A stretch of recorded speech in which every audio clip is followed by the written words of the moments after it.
आजनन्तं सर्वादिशक्तिभूतमानन्दमूर्तिं त्वां सत्यं शिवं कल्याणसुन्दरं सद्गुरु त्वं नमामि त्वं आनन्दमूर्तिं नमाम्यहम् आनन्दमूर्तिं नमाम्यहम् आनन्दमूर्तिं नमाम्यहम्।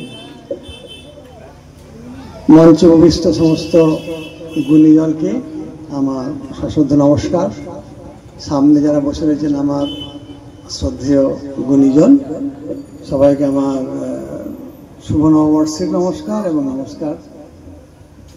जानी आमी दु कथा बोलते चाই কিন্তু সময়টা খুব অল্প, বুঝতে পেরেছেন?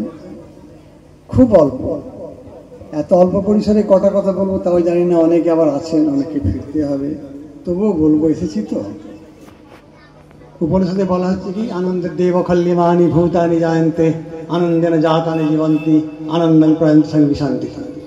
Everything is coming out of that supreme entity, everything is sustaining on that supreme entity, and again everything is dissolving the same supreme entity. আমরা মানুষ, আমাকে বলা হয় যে নব্য মানবতাবাদ ভিত্তিক কিছু বক্তব্য রাখার জন্য। আমি একজন ধর্ম প্রচারক। এ যাবৎ মানুষ শুধু মানবতাবাদ নিয়ে কথা বলেছে, সেখানে শুধু মানুষের কথাই ভাবা হয়েছে। এই সৃষ্ট জগতের অন্য কোনো কিছুর কথা ততটুকু ভাবা হয়নি, যার জন্য আমরা নির্মমভাবে আমাদের প্রকৃতিকে, আমাদের পরিবেশকে নষ্ট করেছি। আমার গুরুদেব এই নব্য মানবতাবাদ ভিত্তিক যে চিন্তা ভাবনা ও শিক্ষা ব্যবস্থা তার প্রবর্তন করেছেন, তিনি হলেন শ্রী শ্রী আনন্দমূর্তিজি। ধর্ম জিনিসটা কি, সে জিনিসটা যদি আমরা না বুঝি, না বুঝতে পারি, তাহলে তো সবই শেষ। ধর্ম মতের কথা আমি বলছি না, আমি বলছি ধর্মের কথা। ধর্মটা কি? The basic characteristic of every entity. যে জিনিসটা দিয়ে জানা যায় তার ব্যক্তিগত চরিত্রগত বৈশিষ্ট্যকেই বলা যায় তার ধর্ম। আমি একজন অরেঞ্জ কাপড় পরে যদি একটা অন্যায় করি, একজন ইলিটারের লোক বলতে পারে যে আমি একটা অমানুষ। কেন? মানে I have deviated from the path of ধর্ম। আমি ধর্মের পথ থেকে চলে গেছি, তাই আমাকে অমানুষ বলা হচ্ছে। আমার দাড়ি দেখে, টুপি দেখে বা ড্রেস দেখে নয়। Always you have to remember dharma is your identity. ধর্মই আপনার পরিচয়। তাই প্রত্যেকটি শিশুকে আজকে যে এই সংস্থার পক্ষ থেকে এত বড় আয়োজন করা হয়েছে, কালচারাল জগৎকে মানুষকে উদ্বুদ্ধ করা হচ্ছে, এই জন্য আমি তাদেরকে ধন্যবাদ জানাই। ছোটবেলা একটা কবিতা পড়েছিলাম, আপনারা উই আর ইঁদুর দেখেছেন তো? সেখানে বলছে কি, উই আর ইঁদুরের দেখো ব্যবহার, যাহা পায় তাহা কেটে করে ছাড়খাড়। ঠিক কি না? উই আর ইঁদুর সব কেটে দেয়, গাঁট কাটে, বস্ত্র কাটে, কাটে সমুদয়, নূতন নূতন দ্রব্য কেটে করে লয়। কি ঠিক বলেছি তো? তখন উই আর ইঁদুরের খুব বেদনা হয়েছে, তখন তারা হাত জোর করে বলছেন, উই আর ইঁদুর কইছে চুরি কর, এত বড় অপবাদ দাও কেন নর? কাটিতে পারি না হেন দ্রব্য আছে নানা, মানুষের মাথা আর ছাগলের ছানা। What we have done just few days ago, chop of the head of few human beings in Kashmir, not only in Kashmir, everywhere. তাহলে তারা কি বললো? কাটিতে পারি না হেন দ্রব্য আছে নানা, মানুষের মাথা আর ছাগলের ছানা। আমরা পশু পাখিও বধ করি না, মানুষকেও কাটি না। ঘটি বাটি দূরে রহ লোহা ও পাষাণ, কাটিতে শিখি না নিজ নাক কান। We are the really same on humanity. আমরা মানব জাতি, মানবতার কলঙ্ক। তাই পয়সা করে না দৌড়ে আদর্শ মানুষ হওয়ার চেষ্টা করুন, আর প্রত্যেকটি বাচ্চাকে আদর্শ মানুষ করে তুলুন। আমার গুরুদেব একটা স্লোগান দিচ্ছেন, দুনিয়ার নীতিবাদীরা এক হও। এই স্টেজে অনেক বিচারক বসে রয়েছেন, IPS IAS অফিসার বসে রয়েছেন। বিচারের বাণী যেন সঠিক হয়। একটা দুর্নীতিগ্রস্ত লোক যদি পার পেয়েও যায়, কিন্তু বিনা কারণে একটা নিরপরাধ যেন শাস্তি না পায়। মহাভারতের একটা গল্প আছে না, গল্প না কাহিনী, যুধিষ্ঠিরকে আর দুর্যোধনকে একটা বিচারের ভার দেয়া হয়েছিল। তো বলা হলো যে বলো তো কি অপরাধ কি? বললো চারজন মিলেই বললো যে এরা একজন মানুষকে খুন করেছে। তো দুর্যোধন প্রথম বিচারের ভার পেল, বলো বলো এদের কি বিচার হবে?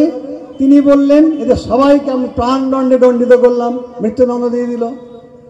যুধিষ্ঠিরকে জিজ্ঞাসা করা হলো, বলো তো বৎস তুমি কি চাই, তুমি কি ওই বিচারের সঙ্গে সহমত? তিনি বললেন, এদের বর্ণ না জেনে আমি এই বিচারটা ঠিক হয়েছে না ভুল হয়েছে বলতে পারবো না। তখন কিছু কিছু লোক বললেন, বিচারের সঙ্গে বর্ণ বা জাতির সম্পর্ক কি?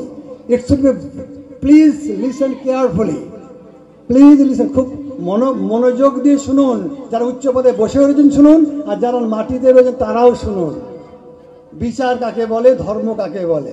তিনি বললেন আমি এদের বর্ণ জানতে চাই।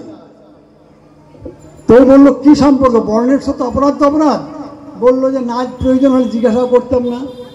তখন একজন বলল আমি শূদ্র মহারাজ। তো বললো 4 বছর কারাদণ্ড। একজন বলল আমি ক্ষত্রিয় বৈশ্য মহারাজ, বললো তার 8 বছর কারাদণ্ড। একজন বলল আমি ক্ষত্রিয়, বলে 16 বছর কারাদণ্ড। আর একজন বলল আমি বিপ্র মানে ব্রাহ্মণ শ্রেণীর মানুষ। তখন উনি বললেন এই বিচারের ভারটা আমি কুলগুরু কৃপাচার্যকে দিলাম। উনি বিচার করলেন না। তো তখন উপহাস করলেন সবাই, অপরাধ 1 বিচার 4। তখন যুধিষ্ঠির বললেন অপরাধ 1 নয়, একজন শূদ্রের অপরাধ, একটা কি বলে নিরক্ষরের অপরাধ, অজ্ঞানীর অপরাধ, তাই সেটা করতে পারে, তাই তার বিচার 4 বছর। একজন বৈশ্য অত অজ্ঞান নয়, সে খুন করলো কেন, তাই তার ডবল হয়েছে। আর ক্ষত্রিয় যে প্রাণের রক্ষক, সেই যদি প্রাণ নেয় তার তো আরো কঠিন শাস্তি, তাই তার 16 বছর করা হয়েছে। আর ব্রাহ্মণ অপরাধীকে প্রাণদণ্ড দেওয়া যায় না।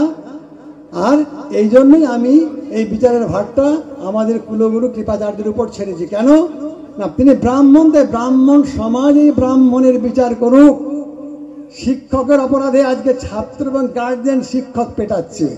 হোয়ার is our culture, where is our education? হ্যাঁ, কোথায় গেল শিক্ষক সমাজ? তাই ধর্মের পথে চলতে গেলে আগে জানতে হবে ধর্ম জিনিসটা কি। আমি কি মানুষ, এই মানুষ নামের পরিচয়টা আমি বহন করছি কি কারণে? এখন জিজ্ঞাসা করি যদি আপনাদের সবাইকে বলতে পারবেন আপনি কেন মানুষ? I am 100% sure 99% people will not be able to tell why he is human being. আপনি কেন মানুষ বলতে পারবেন, কিসের জন্য? তাই আনন্দমার্গে যে ম্যান মেকিং মিশন, আমি চাই এই বিশ্ব ব্রহ্মাণ্ডের প্রত্যেকটি মানুষ মানুষের মতো মানুষ হয়ে উঠুক। পশু পাখি জন্মেই পশু পাখি, একটা গরুকে প্রমাণ করতে হয় সে গরু। একটা গাছপালা জন্মেই গাছপালা, আম গাছকে বলতে হয় না যে আম গাছ। কিন্তু একটা মানুষকে কি বলি, তুমি মানুষের মতো মানুষ হও, মানুষের মতো মানুষ হও। এই দুনিয়াটা সত্যাশ্রয়ী, everything is really belongs to the truth. সত্যাশ্রয়ী একমাত্র মানুষ যারা মিথ্যার আশ্রয় নেয়। একটা হায়না শিকার ধরার জন্য তার আওয়াজটাকে বদলায় না, একটা গাছ চাকরি পাওয়ার জন্য তার বয়স লুকায় না, কিন্তু মানুষ করে। তো যদি মানুষ সত্যাশ্রয়ী না হলো তাহলে সে মানুষ থাকলো কি করে? আজকে আলাপন ব্যানার্জি যে প্রচেষ্টা চালিয়ে যাচ্ছে, সে চাইছে মানুষ কালচারাল জগতে আসুক, কালচারাল হোক, সে চাইছে একটা ভালো সমাজ তৈরি হোক। কিন্তু সমাজ তো আর কোনো মেটেরিয়াল বা কাদার জিনিস নয় যে বানিয়ে ফেলবেন। Every individual member of this society is individual flower of A garland. প্রত্যেকটি মানুষ এখানে যারা রয়েছে, বাচ্চারা যারা মানুষ রয়েছেন, এক একটা ফুল একটা মালা। তা যদি একটা মালার একটা ফুল পচে যায়, পুরো মালাটার সৌন্দর্য নষ্ট হয়ে যায়। তা আমাদেরকে দেখতে হবে যেন প্রত্যেকটি শিশু ঠিক ঠিকভাবে বিকশিত হয়। আমার সাথেই রয়েছেন বিশ্ববরণ্য ম্যাজিশিয়ান পিসি সরকার। এই যে দুনিয়াটা একটা ম্যাজিক, তার লীলাটা একটা ম্যাজিক। কে সেই ম্যাজিশিয়ান যিনি এটা করে চলেছেন? আমার গুরুদেব বললেন যদি ম্যাজিকের সব কিছু জানতে চাও তাহলে ম্যাজিশিয়ানের দলে যোগ দাও, তাহলে শিখে যাবে। তাই যদি আমরা মানুষের মতো মানুষ হতে চান তাহলে আমাকে সেই ঈশ্বর তত্ত্বই বলুন, আল্লাহ বলুন আর গডই বলুন, এইটাকে জানতে হবে তিনি কি চাইছেন, আমার কি করণীয় আর কি করণীয় নয়। একবার ওয়েস্ট ইন্ডিজে আমাকে একটা টেলিভিশন ইন্টারভিউতে ডাকা হয়েছিল, আমি গিয়েছিলাম। আমাকে বললেন Swamiji what is the most, what is called crisis, or what is the major point of this crisis of present day world? আমি বললাম, বলে বর্তমান সমাজের যে প্রেজেন্ট ডে ক্রাইসিসের সবচেয়ে মেজর কারণটা কি? আমি বললাম we believe God is one, still we say that my God is better than your God. ঠিক কিনা? আমরা বলছি ঈশ্বর এক, আবার বলছি আমার ঈশ্বর তোমার থেকে ভালো। এইখানেই না, তাহলে কি হলো? অজ্ঞানতা। মানুষের এই যে অজ্ঞানতা, তার কোনো জ্ঞানই নেই, সেখানেও বুলি নিয়ে সমাজে নেমে পড়ছে। আমি এই জন্য কি বললি, আমি সাধু, আমি সন্ন্যাসী। সাধু মোহ থেকে মুক্ত হয়, তাই সে অপ্রিয় সত্য কথা বলতে পারে। আমার গুরুদেব বলছেন knowledge without action is useless. বুঝতে পারলেন কথাটা? Knowledge without action is useless. জ্ঞান আছে, আমি কাজে লাগাচ্ছি না, তা সেই জ্ঞানের কি মূল্য রয়েছে? আর action without knowledge is very dangerous. Action without knowledge is dangerous. আমি কাজ করছি কিন্তু আমার জ্ঞান নেই, তাহলে বিপজ্জনক কি না? আমি গাড়ি চালাতে জানি না, আমাকে স্টিয়ারিং ধরিয়ে দিয়েছেন, তো কি হবে? আমি তো অ্যাক্সিডেন্ট করবো, লোকও মারবো, নিজেকেই মারবো। In presented society this type of incident happening everywhere. রাজনীতি জানি না, আমি রাজনীতির নেতা। আমি ম্যাজিক দেখতে জানি না, আমি ম্যাজিশিয়ান। আমি শিক্ষকতার যোগ্যতা অর্জন করি না, আমি শিক্ষক। আমি নাড়ি কাটতে জানি না, আমি ডাক্তার। এই সমাজকে তুলতে গেলে আপনাদের যারা এই সুস্থ সংস্কৃতি সম্পন্ন মানুষ, তাদের কাছে আমার একটা এইটাই অনুরোধ, আসুন একটা সুন্দর মানব সমাজ তৈরি করি, যেটার বেসটাই হবে নব্য মানবতাবাদ এবং ধর্ম। ধর্ম ছাড়া কোনো কিছু জিনিস টিকতে পারে না। যখনই একটা সত্তা তার ধর্মকে হারিয়ে ফেলে, তখন সেই সত্তাটা নস্যাৎ হয়ে যায়। যারা ফিজিক্স পড়েছেন, কেমিস্ট্রি পড়েছেন, জানেন পারদের ধর্ম, নাইট্রিক অ্যাসিডের ধর্ম, সালফিক অ্যাসিডের ধর্ম। এই ধর্মগুলো দেখে আমরা চিনতে পারি কোনটা কি জিনিস। আচরণার ধর্ম, আপনার আচরণটাই আপনার ধর্ম। আপনি কি খান, কি পড়েন, কি করেন, এটা দেখে লাভ নেই। যে কবিতাটা বললাম, সত্যিই তো আজকে মানুষ হয়ে মানবতা বা মানুষের ধর্ম পালনই করছি না, অকাতরে যা মন চাইছে তাই করে যাচ্ছি, অথচ ক্লেম করছি আমি মানুষ। এটা কি দুঃখজনক নয়? এটা কি বেদনাদায়ক নয়? আমরা আজকে স্বামী বিবেকানন্দের কি বলে ক্লাব, তার নামে একবার আমি নিউ ইয়র্কে নামলাম। আমি আমার লাগেজ ওই সেখানে ইমিগ্রেশন কাস্টম ক্লিয়ার করলাম, গিয়ে বললাম যে যেখানে নেক্সট যাচ্ছিলাম মায়ামি, আমি বললাম দুটি মেয়ে আর একটি ছেলে ছিল সেখানে, ব্যাগগুলো তারা হ্যান্ডেল করছিল। তা আমরা যেমন ভারতীয়রা বলি ভাই বোন, আমি বললাম my dear brother please take care of my bags. ছেলেটি সঙ্গে সঙ্গে রিয়াকশন কেউ দেখালো, I am not your brother. আমি বললাম ভাই আমার ব্যাগটা একটু তুমি কেয়ার করো। ও বললো আমি তোমার ভাই নই। কোথায় গেল বিবেকানন্দের শিক্ষা? আমরা প্রতি বছর মঞ্চে বলছি, হাততালি পেয়েছিলেন আমেরিকায় গিয়ে, আজ কোথায়? আজকেও তো আমাকে সে ভাই বলে মানতে পারছে না। বলুন আপনার উত্তর দিন। তাহলে সেই শিক্ষার যেটা গেল কোথায়? পরিণামটা কি আজ এই জায়গায়? আমি বললাম really you are not my brother, তুমি আমার ভাই নও? বললো no I am not your brother, আমি তোমার ভাই নই। তাকে জিজ্ঞাসা করলাম তুমি do you believe on God, তুমি ঈশ্বরে বিশ্বাস করো? বলে ইয়েস। ও বলে হ্যাঁ ও বিশ্বাস করে।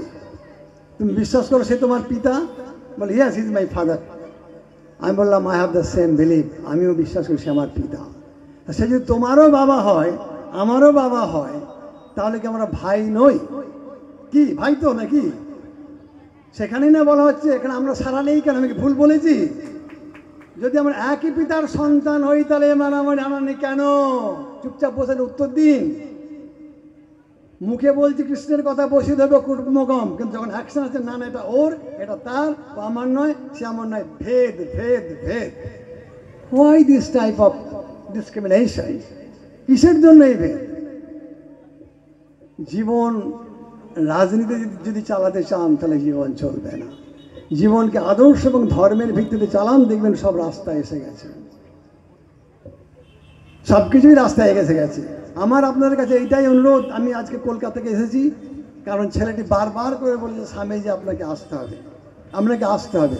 শুধু তার কথায় এবং আপনাদের সামনে দাঁড়াবো বলেই আমি এসেছি। আমাকে ফিরতে হবে, তাড়াতাড়ি ফিরতে হবে, আমি থাকবো না বেশিক্ষণ আর।